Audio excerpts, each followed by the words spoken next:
You know, there are American heroes who don't like this idea. Neil Armstrong, Gene Cernan have both testified against commercial spaceflight in the way that you're developing it, and I wonder what you think of that. I was very sad to see that, because those guys are, those guys are heroes of mine, so it's really tough. I wish they would come and visit and see the hardware that we're doing here. And I think that would change their mind. They inspired you to do this, didn't they? Yes. And to see them casting stones in your direction. It's difficult. Did you expect them to cheer you on?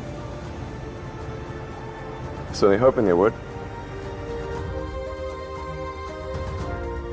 What are you trying to prove to them? What I'm trying to do is to make a significant difference in spaceflight and help make spaceflight accessible to almost anyone. And I would hope for as much support in that direction as we can receive. Yeah, 2008 we had the third consecutive failure of the Falcon 1 rocket for SpaceX. Tesla almost went bankrupt. We closed our financing round 6 p.m. Christmas Eve 2008. It was the last hour of the last day that it was possible. We would have gone bankrupt 2 days after Christmas otherwise. And I got divorced. That was like rough, man. Women has scar tissue there. I gave basically both SpaceX and Tesla from the beginning a probability of less than 10% of likely to succeed. In the beginning, I wouldn't even let my friends invest because I didn't want to lose their money. I thought it was like, I'd rather lose my own money. We almost did die at SpaceX actually. So I budgeted for 3 flights. I mean, technically, I did have a plan where I had the money from PayPal. I had like about 180 million from PayPal. And I thought,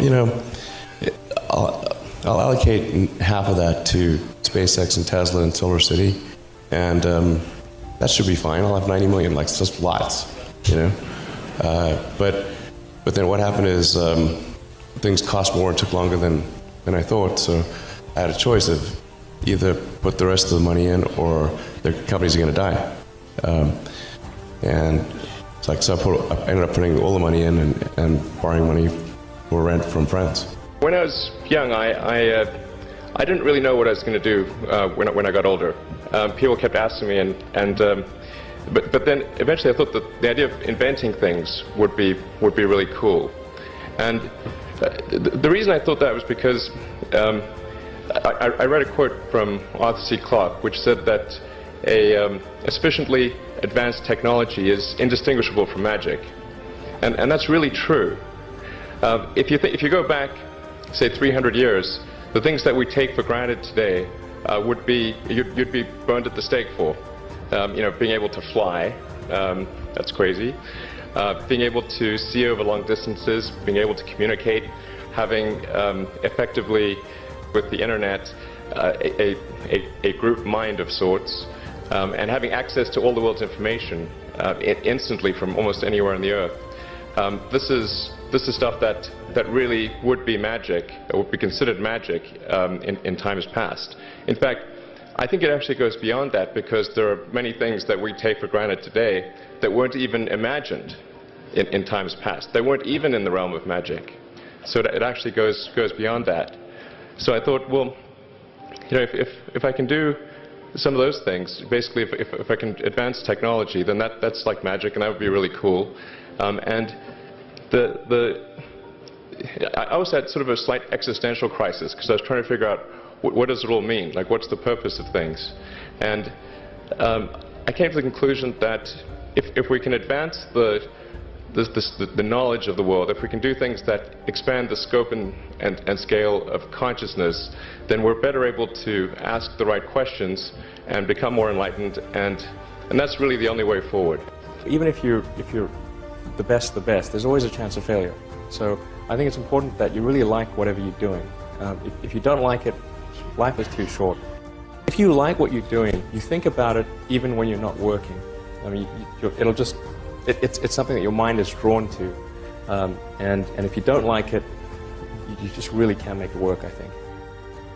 What kind of future do we want? Do we want a future where we are forever confined to one planet until some eventual extinction event, however far in the future that might occur? Or do we want to become a multi-planet species and then ultimately be out there among the stars and be among many planets, many star systems? And I think the latter is a far more exciting and inspiring future than the former. Mars is the next natural step. In fact, it's the only planet we really have a shot at establishing a self-sustaining city on. Once we do establish such a city, there will be a strong forcing function for the improvement of spaceflight technology that will then enable us to establish colonies elsewhere in the solar system and ultimately extend beyond our solar system. What gets me more excited is the fact that this would be an incredible adventure. I mean, it'd be like the greatest adventure ever. And it would be exciting and inspiring. And there need to be things that excite and inspire people. Yeah.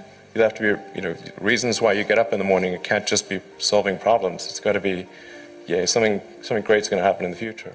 It's really a mindset. You have to decide, we're going to try to do things differently, well, provided that they're better. You shouldn't do things differently just because they're different. They need to be different and better. But I think you just have to sort of decide, let's think beyond the normal stuff and have an environment where that sort of thinking is encouraged and rewarded, and where it's okay to fail as well. Because when you try new things, you try this idea, that idea, well, a large number of them are not going to work. And that has to be okay.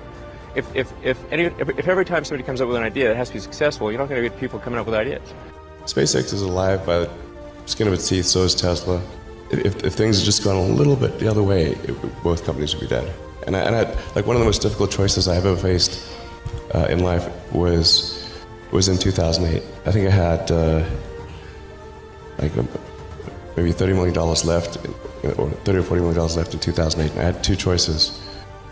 I could put it all into one company, and then the other company would definitely die, or split it between the two companies. But if I split it between the two companies, then both might die.